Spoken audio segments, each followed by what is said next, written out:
প্রথম আলো কেটে যখন সূর্যের রক্তিম আভা ছড়িয়ে পড়েছে ঢাকার আকাশে, তখনই গর্জে উঠল স্বাধীনতার তোপ। স্বাধীনতার ৫৪তম বছরেও একই শক্তি, একই গর্ব, একই আবেগে বাংলাদেশ সেনাবাহিনী মহান স্বাধীনতা ও জাতীয় দিবসের সূচনা করল ৩১ বার তোপধ্বনির মাধ্যমে।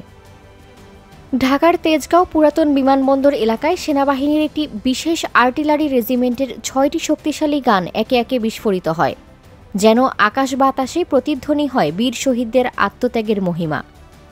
এই গর্জন শুধু আনুষ্ঠানিকতা নয়, এটি স্বাধীনতার চেতনার জাগরণ, দেশপ্রেমের প্রতীক, এক অবিনশ্বর অঙ্গীকার।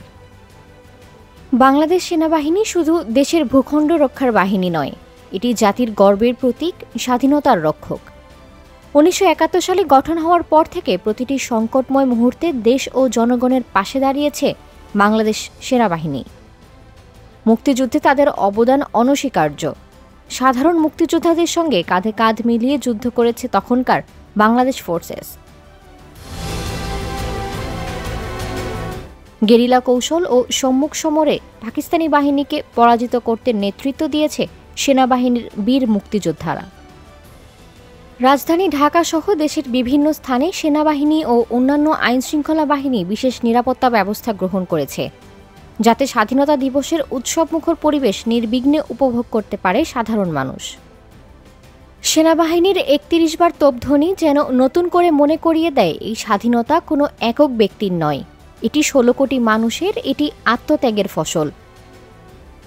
আর এই বিজয়কে ধরে রাখার দায়িত্ব আমাদের সবার।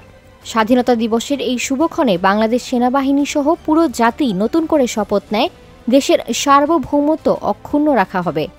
মুক্তিযুদ্ধের চেতনায় দেশ এগিয়ে যাবে, আর কোনো অন্যায়, অবিচার এদেশের স্বাধীনতাকে ক্ষুণ্ণ করতে পারবে না।